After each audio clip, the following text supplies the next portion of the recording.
Welcome to the Pinnacle Growth Podcast, where we learn how to grow physically, spiritually, and professionally. I'm Jacob Schwerbrock, and I'm here today with Evan Schwerbrock. Evan, could you just introduce yourself a little bit? Yeah, I'm Evan Schwerbrock. I am Jake's oldest brother. Yeah, there's not too much else. It's terrible. What's your?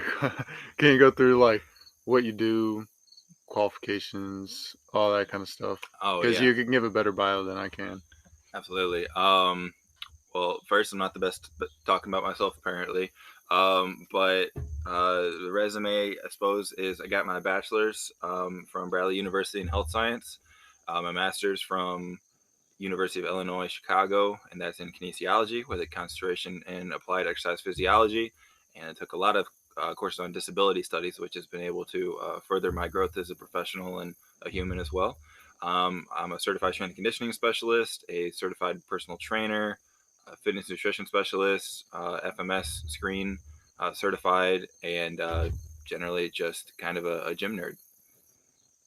Nice. Yeah, Evan is really a really special person in my life and a lot of other people's life. So that's why I want to have him on, because he has some really cool stories, some really cool ways of like handling adversity, handling challenges, and just overall mentality in life. And I think, anybody that listens to this, they can get something out of it, even if they can't relate directly with his exact problems. So I always like joke around. I always joke around that you're like Daredevil in real life, right? Yeah, So, I've been called that more than once. so could you just like go through the like your story of becoming like visually impaired, blind, like blindness, and like how that's kind of impacted your life? Yeah, so I was kind of just definitely one to skate by, and went through undergrad just getting the grades that I got, kind of being surprised that I would walk into a class and there was a test and everything like that, and just kind of happy again, just skating by and kind of doing the minimal bit, and then enjoying myself and my passions outside of the classroom and those sort of pursuits. Then I was working a couple of different jobs in the fitness industry the year after I had graduated with my bachelor's. And then I was, lifting and, doing all that fun stuff on the side still. Actually got recruited to play on a volleyball team here in town.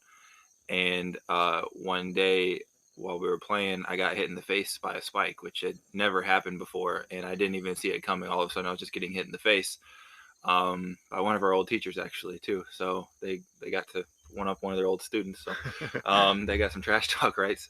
And then later that game, I was throwing the ball up to serve, and it would just disappear. And then I would just swing at the air and kind of pray. Needless to say, I was not ever invited back to play on that volleyball team after that poor showing, because it looked like I was on something probably.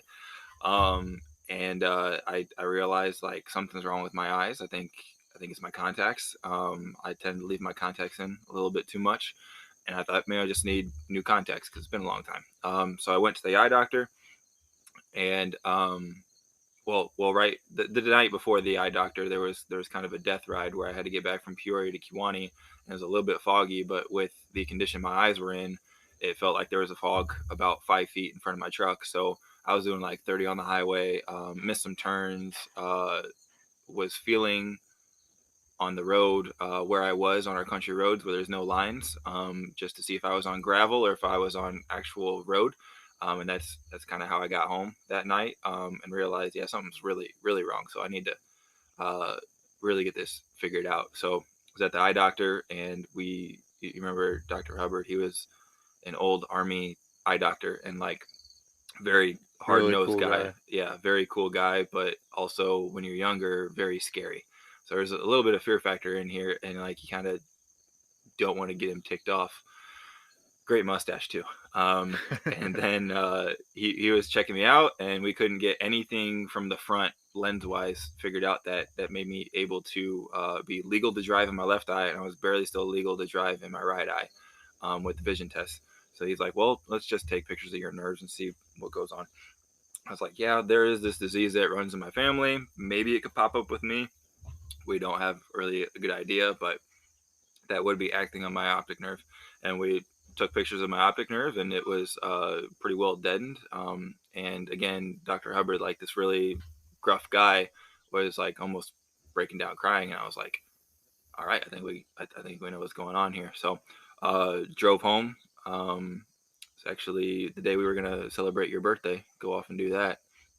Go watch a movie and get dinner and everything.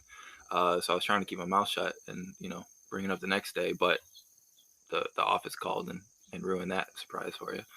Um, but put away my truck keys and quit driving, and here we are. Kind of had to figure out how far my disease, which is called Leber's, would progress, and just kind of relearn how to do everything. Yeah, so it's it's crazy like looking back how fast it all went by. And so, but you really had very little time to adjust. It was like 2 or 3 months, and it was like you were almost fully blind, weren't you? I mean, Yeah, it it was was quick. just blur. Yeah, and that's tends to be how this disease works. It kicks in really really quick, and the thing is too, it even seems quicker because your vision is degrading and you don't even know until all of a sudden it's like, oh, I could play volleyball and destroy people last week, and all of a sudden I'm getting hit in the face and I don't even know where the ball is. I don't even know like who's on my team, and you don't even realize that until looking back, just how confused and kind of again like just cheating your way through you were, because you don't even realize that you're just trying to adapt and you don't notice these things until it's kind of really hits you in the face. Yeah, so over those like first few months, how did you deal with it? Do you remember like was there any methods, was there any books, was there any, because Um, it wasn't like a happy time. It wasn't it, it took a lot of adjustment. I think that was for all of us. And there was a lot of misinformation that would get spread to like other members of the family and things like that too. So everyone would be a lot more down about it when they didn't truly know the situation or how I was doing or anything like that. Um, and it's certainly a loss. So then it tends to affect people differently. I was just trying to keep doing what I was doing. Quitting driving was difficult, but I made that snap decision because it was clearly the right thing to do. There was no hanging on to that. Um, so there was a 2 day period where I let myself just kind of be down and be less active. There was kind of this saturation point where once my vision had gone so far, then I had really bad headaches and everything. I didn't quite know how to control that. There's hallucinations that come with all the blurs and everything jumping around, and your brain tries to make up what's there and makes up things that aren't there or doesn't understand that something is there. So being able to discern what's real and what's not took me a little bit. So I had those couple of days to not necessarily be sad or down, but just kind of chill and hit the reset button, and then have the energy to start adapting however I needed to. So the support system that I've had around me, of course yourself included, was really key to that. And then my faith as a Christian was has always been very very helpful. Understanding that God doesn't give you anything more or let you have anything more than you could handle. yeah, I think that's been a big driver for you is your faith for sure. Yeah. Um, is there any challenges to that faith when it came when like this all came about? Was there any times you kind of like doubted God, or was there any sort of, did you ever question it at that point when you're going through like your hardest time? Because it's always like the thing where your grandma dies, or something really bad happens, and then people kind of lose their faith. Was there like a test? Yeah, I know what you're talking about. There's been a lot of visually impaired people who I've run into or experienced, just social media and stuff, and they talk about their like "why me, God" moment. I never really had that. It was kind of known since a couple of our family members have had this disease. Like, it's a possibility, and I just kind of understand that from a genetic component. Like, it might happen, and there's no rhyme or reason. it kind of helps that this disease is like doctors kind of shrug and go, yeah, we got no clue why it would happen or anything. So it's you don't really feel a need to blame anything or anyone. And then uh, a couple of different stories from the Bible. There's actually a weird amount of like blindness talked about in the Bible that you wouldn't expect. There's like Mm, not a lot of other disabilities that are just talked about, right. but like Jesus would heal blind men, and then everyone would know his power and his very ability to perform miracles and stuff, which is funny because I've had people like stop me and pray over me. So like, oh, my sight will be back and I'll be healed and I'll be whole again. Like, you need to chill. Like, that's not necessarily the case, because you can still be used to perform God's will and contribute heavily to other people, which is my purpose.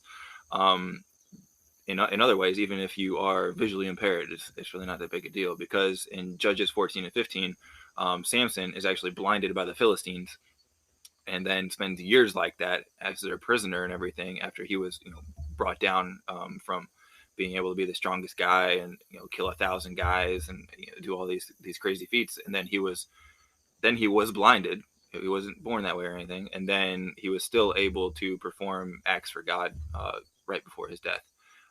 So that story, and not just Jesus healing blind people and okay, now you're okay, was always really reassuring to me too. So that's something that I lean on a lot. Yeah. In my opinion, the Bible is the best book of all time. Great story And ever told, yeah. and even if you do not have any one religious bone in your body, or no faithful, I guess faith is the best way to describe it. Yeah. Even if you don't believe that there's a God, I still think you should read the Bible. I tell people that all the time. Like, even if you don't believe an ounce of what's God, there's so many lessons in the Oh, Bible that just help with life. I mean, there's something, every single problem you come about in life, there's something in the Bible written about it. And it's absolutely. crazy how it hasn't, no matter where, in 1,000 years, I think it'll still be relevant. Hmm.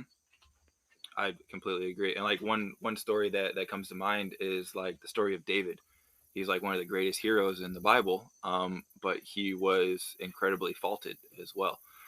He does a lot of really great things during his chapters in the Bible, but then everyone knows about like David and Bathsheba.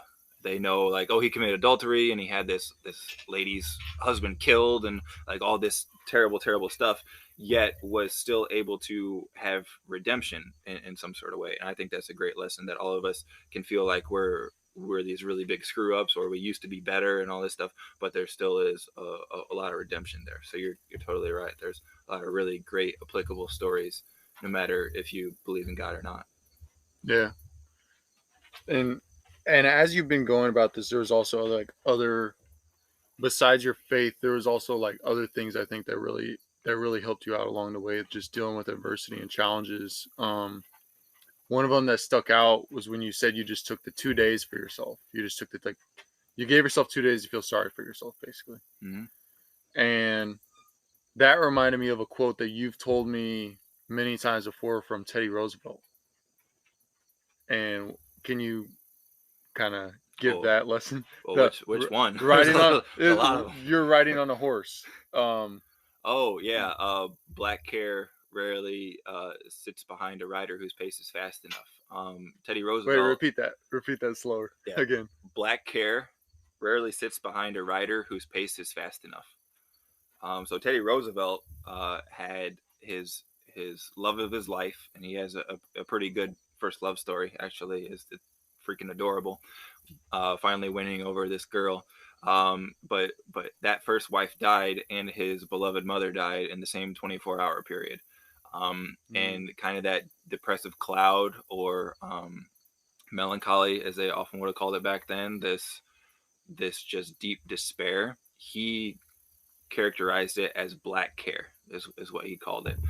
Just this really dark, ominous, foreboding, horrible cloud that could just sit over you and like you just be in a terrible mood because bad things happened. So he thought that being able to have a fast pace and just gun it through life, you can kind of outrun a lot of those really bad feelings. And he wound up doing some really incredible things, even though he had a lot of this guilt and this sadness that he could sit and reflect upon, but instead he decided to try to contribute better to the world. Yeah, there's a lot of power behind that, and that's why I love reading history and understanding history, and I know you do too, Yeah, because you're always little learning. bit. Yeah, yeah, you're always learning something, and I learn a lot from you just talking to you, like, hey, what you been learning lately, type of thing. That's kind of our conversations Mm-hmm. a lot of the time, and like same these same lessons and methods of dealing with it, they always come up, like with the greatest people in history. You know, like Viktor Frankl, Man's Search for Meaning. You gave me that book, Mm-hmm. and that's a that's a really powerful book, and that's another one everybody should read at some point. Yeah, if you're feeling down on yourself and you really need to it would be best for you to trivialize your issues, you should probably read about a guy who was able to be pretty chipper and make it through concentration camps. That's a good way of going, oh, my life isn't so bad. How can I progress in a positive manner from here? And Yeah, that's one of the best books of all time for it. yeah. What'd you get out of that book personally? What was Um, the biggest takeaways? Because I know, I mean, you've probably given that book to 10, 20 people. I recommended it like crazy, and I bought hard copies in order to hand them out. Yeah. Um, I just read it again, actually. Um, Gosh, it helped apply to like a lot of current situations for me. It's one of those rare books where you get something different out of it every time. Yeah, like you can Um, read it every year and get something different out. yeah, and I got a buddy Taylor who actually does that, um, and it's just a constant boost for him. So yeah, luckily since I freshly read it, the lessons I got this time out of it were um, not having to conform to the mood that people think you should be in. Like if everyone knows that you're not the happiest with the situation you're in or it's not a good situation, that doesn't mean you have to act like it's woe is me, this is terrible, and focus on that. You can Mm. instead kind of spin that conversation and instead be talking about what positive things you're going to be doing and how this cruddy situation is helping push you towards getting into a better one. So that was some really good encouragement for me.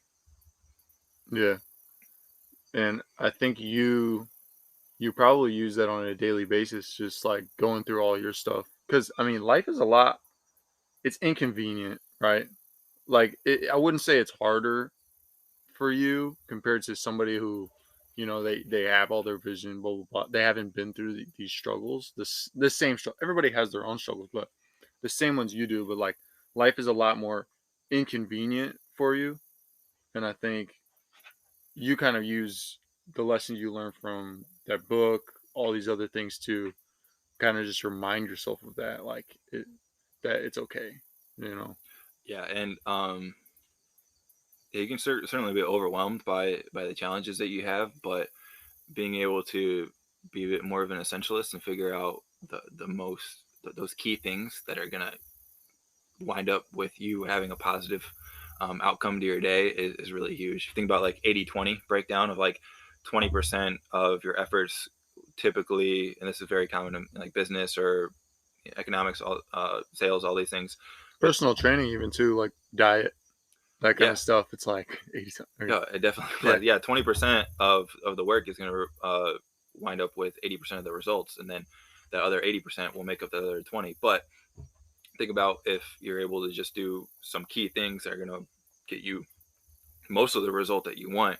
That's a huge win right there. So when I moved to Chicago for grad school, it was incredibly overwhelming. That was probably the worst that my disease had been, coupled with the stress of a big city, which is very, very confusing to learn as a visually impaired person, especially one from the country. yeah, yeah. So there was a lot of challenges there. I had professors trying to talk me out of going to school, like all kinds of stuff. Yeah, a lot of things going on there. Um, and eventually, I found myself just wanting to like turtle up in a shell and just do nothing because everything was scary, everything was difficult. I didn't know how to adapt in a lot of different ways. But I eventually just said like I kind of made it my mantra, just do it anyway. If something was scary or I was a little bit trepidatious about it and wasn't completely sure how to do it or anything like that. I just said just do it anyway, and that helped a ton. And I would just make every night a list of 5 different things that if I accomplished those the next day, it would be a win. And that was just my Mm, like life or death to do list. It would be like an assignment that I had to do for a class that was due in a few days, or it would be cleaning the kitchen. It'd be not even these grandiose things. It'd be like, did I like gather my laundry today and put it in a central location so I can wash it the next time. Just those 5 key things every day wound up with me being able to graduate with my master's with a better GPA than I had in undergrad with my site.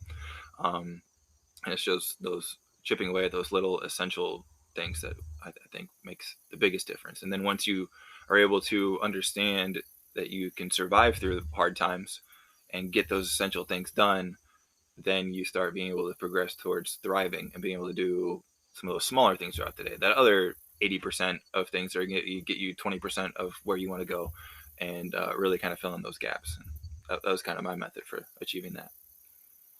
yeah, that's really cool because oh, it's just fresh on my mind because I'm in the middle of, I'm in the middle of the 75 hard right now Yeah. by Andy Frisella. And he always talks about what made him successful was having that power list. And his power list, he writes down every night the 5 things he needs to do the next day. Mm-hmm. And then he writes a W and an L at the bottom of the page, and it's all about winning the day. So if Mm-hmm. he gets those 5 things done, he won the day. And it could take him 20 hours or it could take him 2 hours. And either way, as long as he gets them done, it's either a W or an L. And I think like that's almost the same exact methodology that you kind of just explained.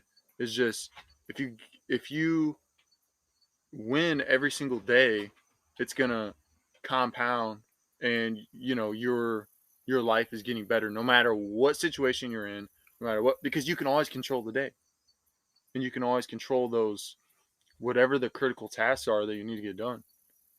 Yeah, and if you've taken a step back and realize what the most important things are, and then are able to act upon those, a lot of good things are going to go well. And winning is winning. We're both very, very competitive people.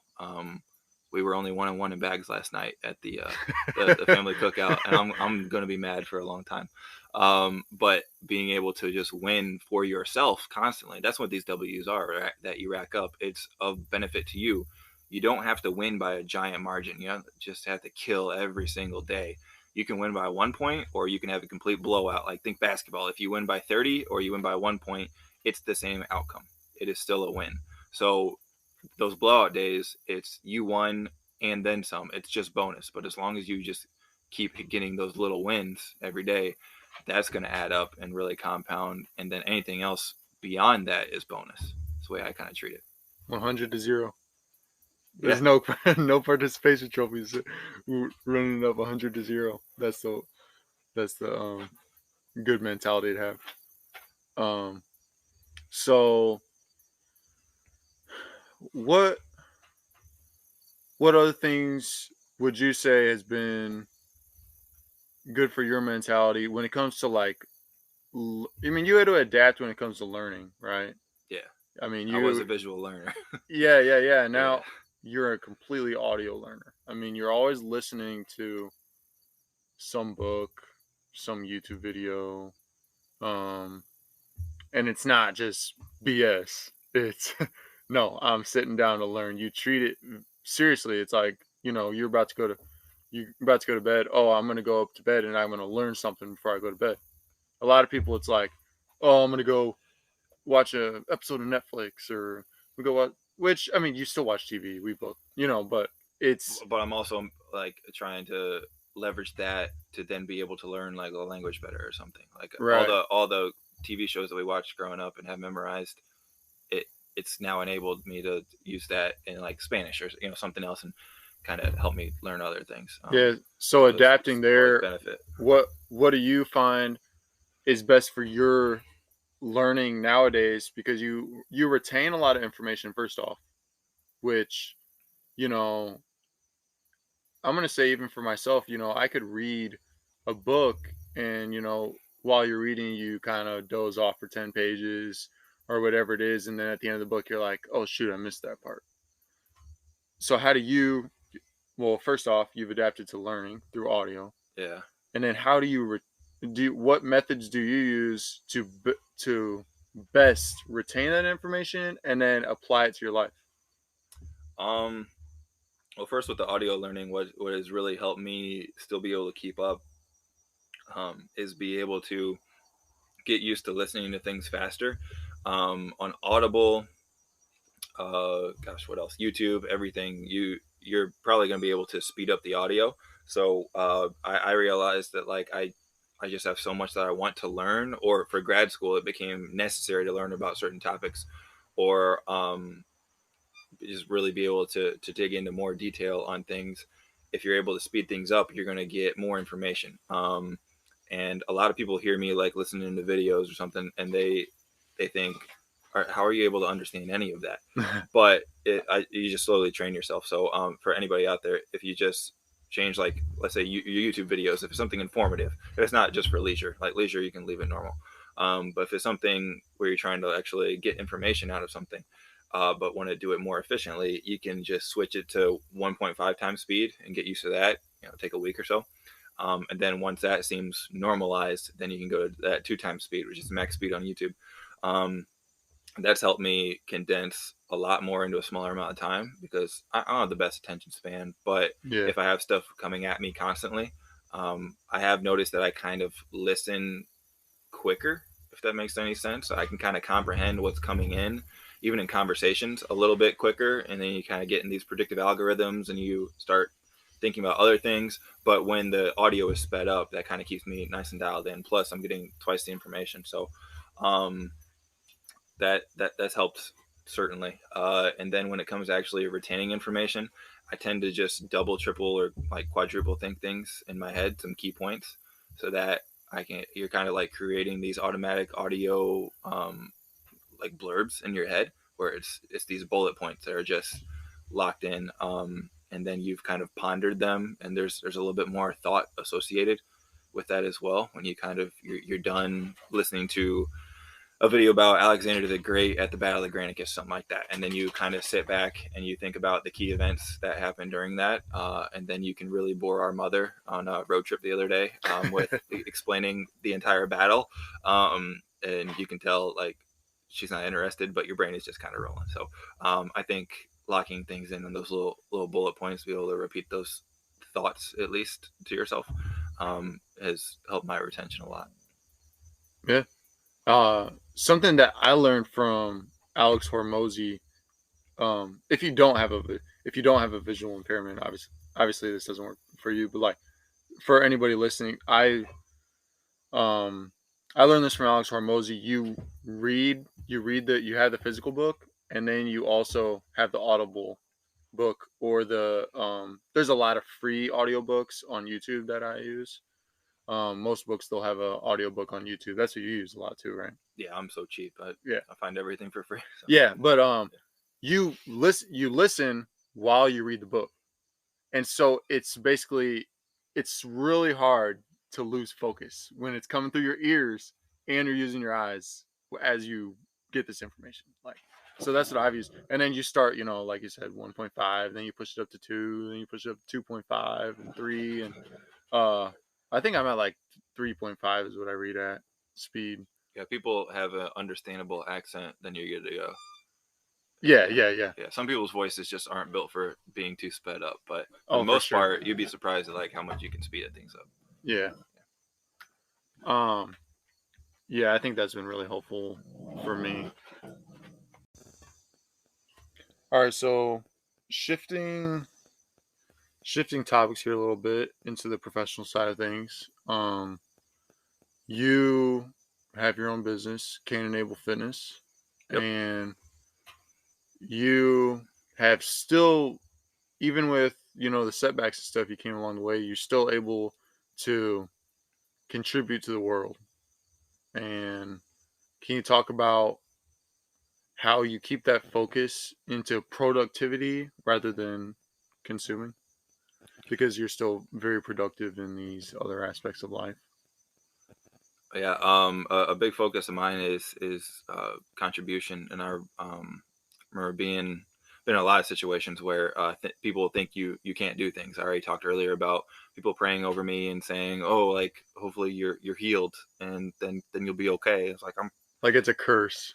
yeah, yeah. Oh, I mean, I've literally had that said to me before too. So, um, but people at the gym are like, I just don't know how. Like, I couldn't do it if if it happened to me. Or well, I was like, well, I didn't like sit around beforehand thinking like, oh, if I lose a ton of my sight, am I still going to be able to do any of this? Like, oh no, like those aren't really thoughts that you have. If you once you put in a situation, you have to learn to adapt. But a lot of the world is telling you, nah, you can't do it, or uh, there's a ton of people, which is a huge pet peeve of mine. They they have such low confidence in themselves, or think that the situation would be so terrible that they couldn't do it, so therefore they think that you can't do it. So there's a lot of the world mentality wise, or even subconsciously, just trying to hold you back. And I realized like I'm a decent sized guy. Like I'm pretty big. I was deadlifting over 500 before any of this happened. I was capable of doing some stuff. But people still thought, oh, he like lock him in a tower, he's done. Like it's over. So I sat around thinking like just how pitied and then disabled are other visually impaired people in the world, where they aren't 6'3", 225 pounds. It's got to be way worse for them, and they got to not feel much encouragement or empowerment, and really not know what they're doing because they didn't live doing fitness stuff all the darn time, or learning about it and understand a lot of these steps that need to be taken. So it was during lockdown. We kind of took the step as a family. My brothers helped me a lot with being able to start Caneable Fitness, and it's CANE and ABLE Fitness. So kind of thumbing up to the people who think that you can't do stuff just because you have a mobility cane or a visual impairment, and it's also, of course, a biblical reference. And we got that going and tried to produce a ton of content for people with visual impairments for how they need to adapt exercise, and then plenty of examples of me doing stuff so that they understand like, hey, this is doable. Here's a prime example, and these are the steps I could take throughout all the articles and stuff that we write, in order for them to take more action and have some independence. So we've been doing that for a little bit over 2 years now, and I think things have been going well so far. We've got some really big goals that we're still heavily pursuing. We were shooting videos in the yard earlier, but still a lot to be done. But I'm very happy with what we've been able to accomplish so far. Yeah, I think if anything, your impact has been really big as just an example to other people with visual impairment. Just hey, look, I can do it. Obviously, you'd been doing fitness and that kind of stuff long beforehand, but transitioning, it would have been really easy to just say, "Oh, like I can't go to the gym anymore. That's too much. I can't deal with people. It's hard to find weights. It's hard to get a rack. I mean, there's all sorts of problems you go through even on a daily basis just going to the gym. People getting in your way, inconsiderate, not putting things back where they are because you have to memorize where things are in your head, right? Yeah, When you're at the gym, yeah, and it's a huge obstacle to be like, where is this thing that I thought was right here? Um, I think it's good as an example though to other visual impairment, like, hey, you can do it. Don't give up. Keep pushing. If anything, that's the least they'll get out of it, right? yeah. No, and again, hopefully that's the floor. And we're trying to provide more and more so that people are able to actually uh, take more charge as an individual of what they can do, and then kind of be able to advocate for themselves through their capability as well. So we've written a free gym acclimation program for the blind that really throughout 3 weeks and 6 different sessions stair steps them through these different independence building tasks that when they go to the gym, of like figure out where the dumbbell rack is, and with a helper have them walk you through where each weight is and everything like that, so you can memorize the dumbbell rack and be able to get weights way easier, and just a lot of the things to kind of clean up that process that you wouldn't think of until you have visual impairment and you're like, uh I gotta pee, like where the heck are the bathrooms here? Actually, that's like it's very key information. So we're trying to take a lot of those intermediate steps and then make them much more clear for people, so that then they're much better prepared to succeed in a gym setting or at home or however they need to operate to become healthier. Yeah, what's the biggest obstacle you've ran into talking to people with visual impairments? What's the biggest problem that you've had to solve? Most common? Just for blind people in fitness, Yeah, yeah. What's uh, basically being told they can't. So I went down and worked with the SOAR program. That's down in St. Louis, where they work with they it's basically boot camp for about a dozen young adults with who are blind, and they're put through the ringer. They have to learn everything. They have cooking, hygiene. Um, I'm there for the fitness stuff, orientation and mobility. They are learning constantly, and it's a lot for them, but it's so much to just make them more and more independent.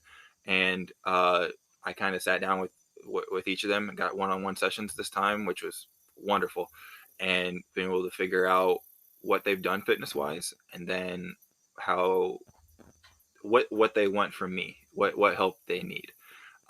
And so many of them were just excited to get to do things. So you really notice that either people are hand holding them way too much. I've been around visually impaired people where they're very literally getting their hand held too much, or they're being kind of held back and like, oh no, sweetie, I'll do that for you, or I'll go walk mm, and get that for you.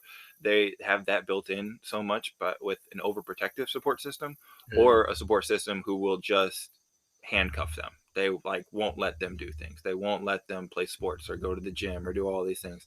So just the the disability that comes with people thinking your disability is not letting you do things, is actually handicapping you.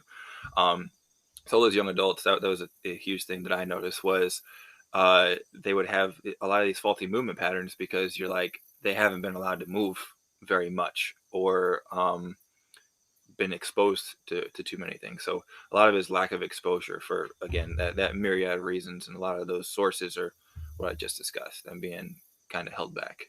Does a lot of this go back to viewing visual impairment as a curse rather than using it as your blessing? Like people's parents and stuff, they may view this condition as, oh, my child, or my niece or nephew, whatever it happens to be, or even just seeing somebody on the street. Oh, I feel so bad for them. They're in a wheelchair. They're in a for any sort of Any difference? yeah, yeah, Yeah. yeah.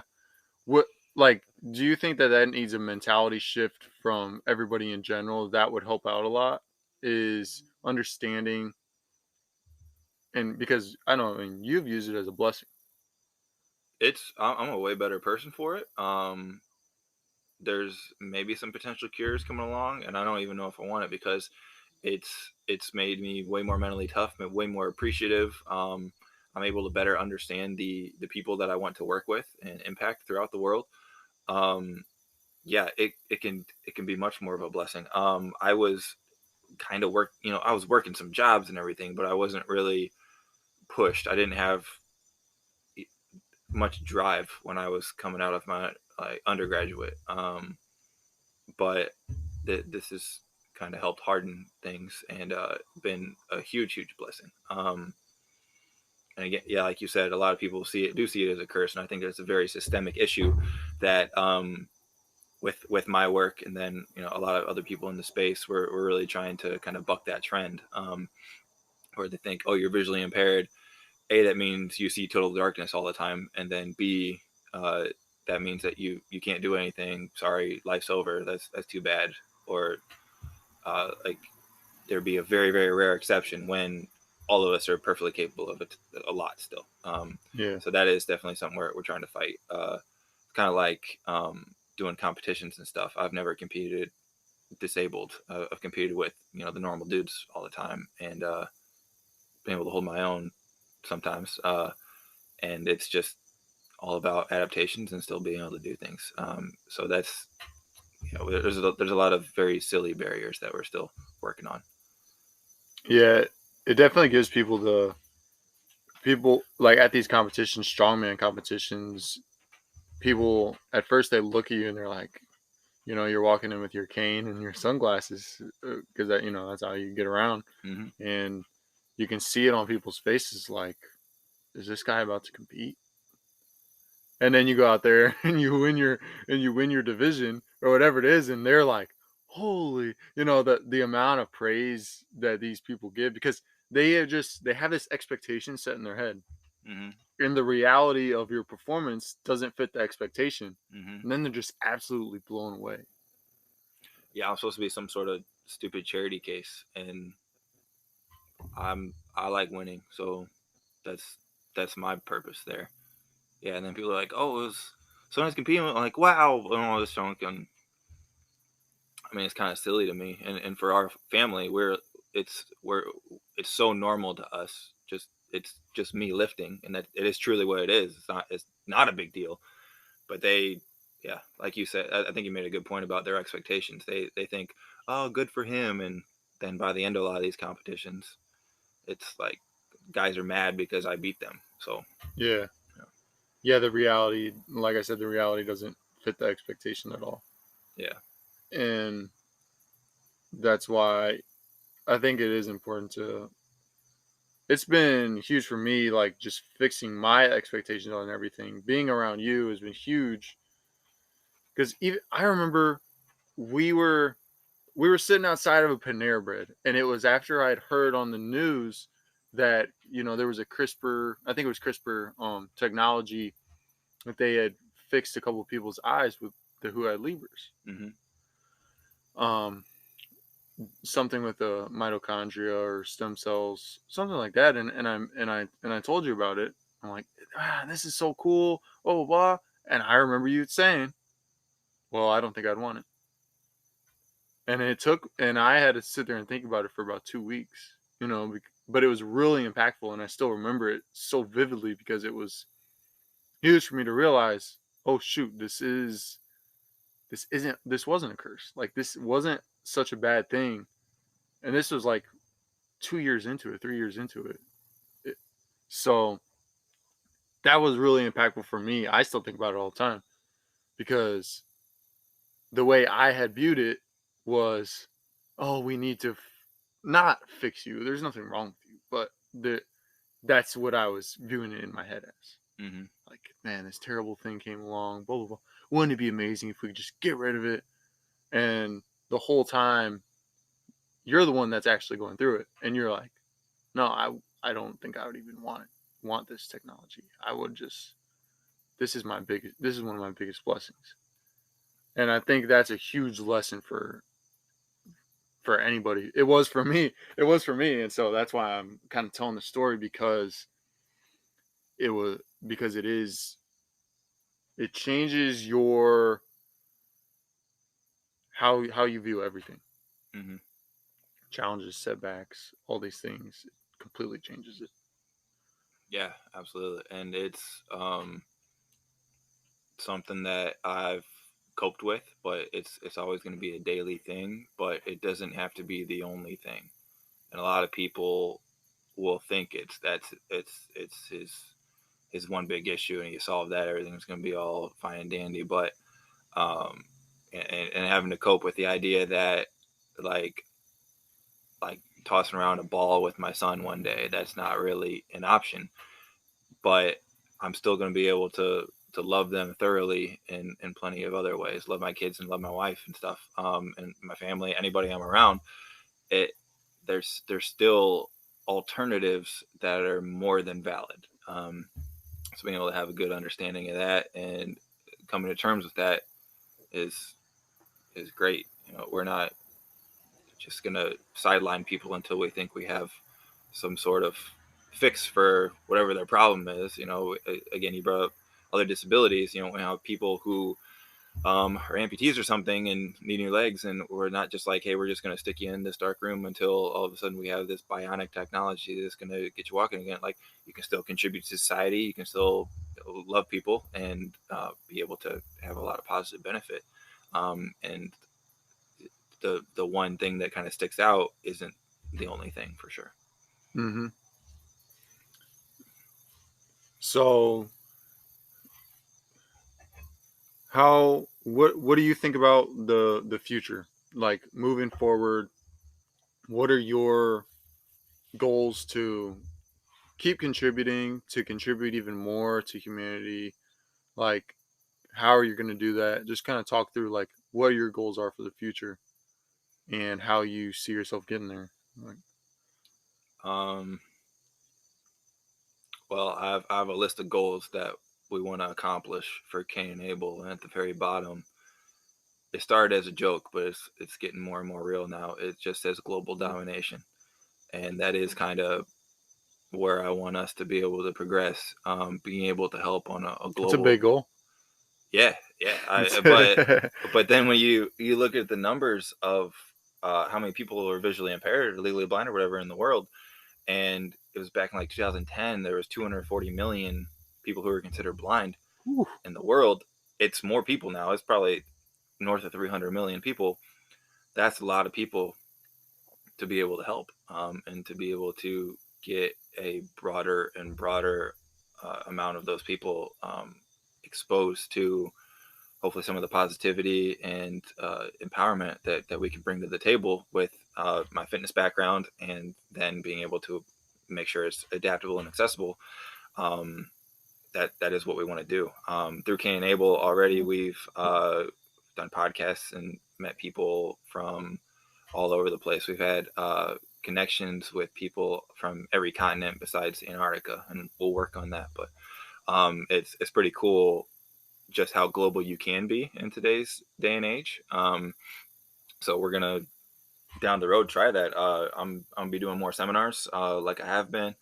We're working on an online fitness course that is going to be cost effective, and then be able to get a lot of these basic principles of fitness and nutrition across for visually impaired people in an accessible format. Um, Gosh, what else? I'm going to be starting some remote programming, being able to help people weekly through a lot of these issues, be able to achieve their goals, and hopefully learn a lot through that. And then I'm still writing articles, producing videos that with accessible content, all this stuff. So yeah, I would love to be able to do that full time and kind of travel the world and be able to contribute in a broader and broader way. So that's uh, those are the hopes for the future for me. Nice. Yeah, I think the online course is huge. I love online. I love online courses. Yeah. I've never regretted. Like I feel like in the when you're trying to reach your goals, there's like hierarchies, right, of doing it, and like Mm-hmm. the best thing you can do is like hire a mentor, somebody who's already done it, Yeah. and that's really costly most of the time. Yeah. And then but then like right below that is like an online course from somebody who's done the thing that you want to do, you know. Yes. And that's where I mean I've bought so many online courses, and I learned multiples and multiples of what I learned in my 4-year college degree. Yeah. Multiples. I mean, it doesn't even compare, because first off, you have people teaching you who have actually done it. Mm-hmm. They're not just reading out of a textbook. I think like that's where I see the future of education going. Like people are not going to be going to these universities and colleges anymore. The they're going to be going to these online courses because it's scalable. First off, Mm-hmm. you record it and you can scale it to millions of people Mm-hmm. right off the bat with the internet, Mm-hmm. and it's so helpful and so insightful. And so I think if you release that online course whenever it's coming out, that is going to be a huge help. You know, just like online courses have been a huge help to my life. That's gonna impact a ton of people. So I think it's a great idea. Yeah, and it's all about the scalability, like you said. Like I can't be everywhere at once. Right. But if you can transfer that competency into something where multiple people could be using it at all the same time all over the world, it's going to be huge. So yeah, I'm really excited for us to finish that, and then finish a lot of the other projects that we have going too. Because like I'm working on a muscle function descriptive series right now, in 4 different languages, which is it's been a fun challenge. and been able to get that out, and we're starting to get different feedback about that and how helpful it is to really get these basics down. That until you're visually impaired, you just don't understand how inaccessible all of these things were. I have someone who was in physical therapy school talking about, like, this is a great idea because I was going through PT school visually impaired, and I had to like memorize on my body like all these different things, and like try to memorize these words that meant nothing until I was tactily feeling these things. So getting people familiar with like what muscles do, where they are, what motions, like there's a lot of these things that can be scalable and help in a much broader fashion. I know when I taught for 4 years at a community college, and my students would always say, like, this was one of the best classes we had because it wasn't just stuff from the textbook. You added a lot of extra things from your own experience, or like other things that make sense to learn about because it ties in here, but the textbook couldn't cover it, and made us also learn practical things.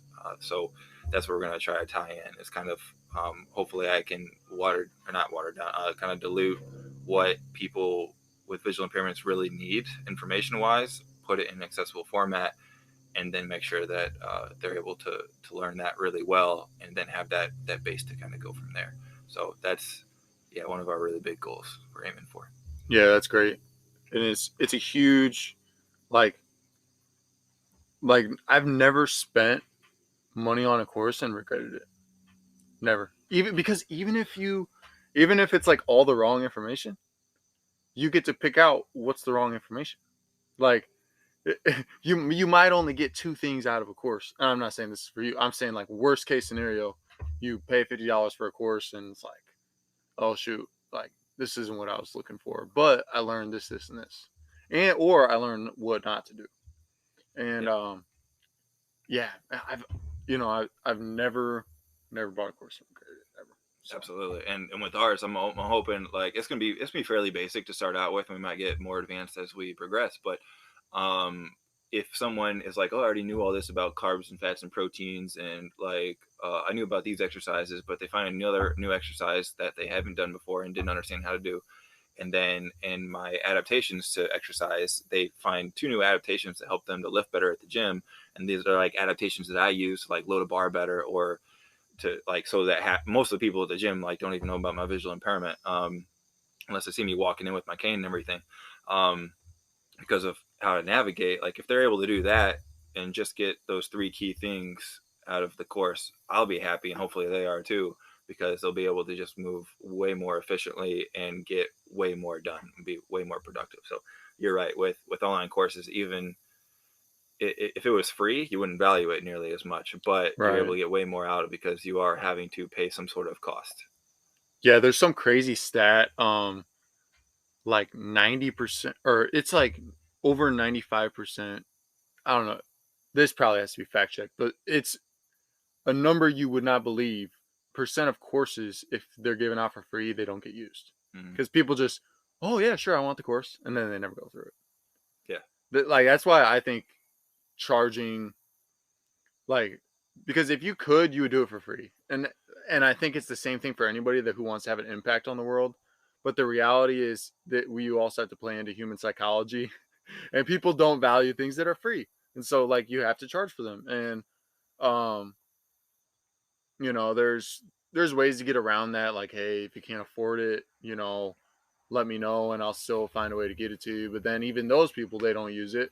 It's So that's why I believe in, like, if you have an expertise in some field, charge for it. Never give out things for free unless it's community service. There's charity, Yeah.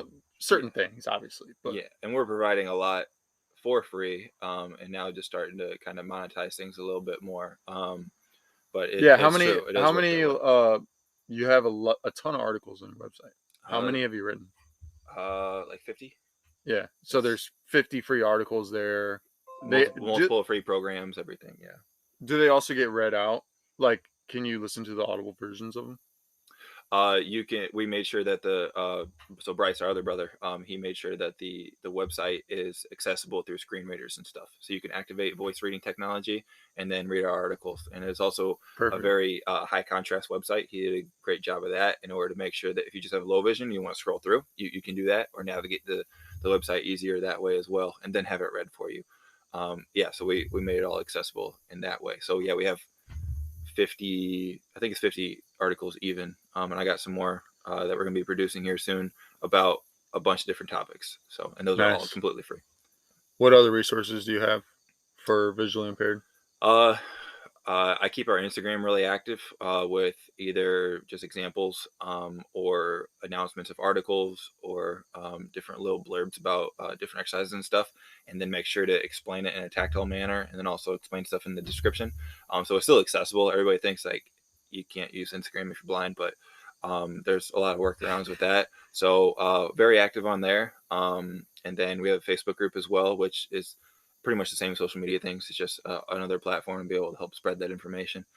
Gosh, what else? And then we have the free programs, and we're gonna be producing some more of those here soon. I've been working on a bit more specialized programs like postural issues or a lot of people with visual impairments are older and have like glaucoma or these things that come on more and more as you age, and that Right. makes it more complicated and less safe for them to get around. So amplifying their wellness so that they're less averse to falls and things like that. So those specialized programs are going to be coming out for too long as well. Nice. All right. Well, I think we're gonna wrap this up. We'll definitely, you're definitely gonna be back on in the future. I mean, we're always hanging out, doing something. Yeah, we When we we like our can, deep talks. when we can. Yeah. So, yeah, I'll get you. You'll be back on, and we'll also be talking in the meantime. Yep, sounds good. I appreciate you having me on here. So it's Yeah, nice it's fun. talking shop. It's fun. Yeah, I mean, these are like we were talking about before. We have deep conversations all the time. Like we are always like, because we're always sharing knowledge with each other. Hey, what are you learning? Oh, what are you learning? What are you reading? What are you reading? So I guess that's how we can kind of finish up. Like, what are you reading right now? Gosh, what am I reading right now? Put you on the spot. So yeah, I know, right? I'm like in between right now. So I had read The Alchemist again, and then I was reading it in Spanish in order to learn that better. But that video just got taken off of YouTube. So I am refinding that. I'm trying to keep myself from starting the Count of Monte Cristo for like the fourth time and taking a bajillion hours to do that. Um, I do have to read Radical Metabolism. I have that bought on Audible, and I just got to sit down and make sure I'm taking notes on that one because that's gonna be a really cool one that has a lot to do with just malleability of our metabolism, and then how, from an actual bioenergetic standpoint, we need to be addressing those things, not just all these weird mantras and stuff that get thrown around nowadays with people's fad diets. So that's one of the most informative ones I'm going to be reading here soon. Nice. How about you? What are you reading? So just yesterday, I finished Ed Milet's new book, The Power of One More. Mm-hmm. And if anybody is looking for a book on like personal development, something that like he also tied it into faith, because he's very big into his Christianity, and just like growing in business, life, relationships, everything.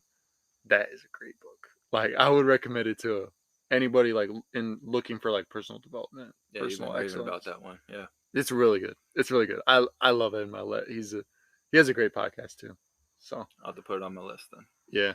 But yeah, that's about it. So thanks. You'll be back on. Yep. Appreciate the time. And if you got something out of this podcast, go ahead and share it with a friend.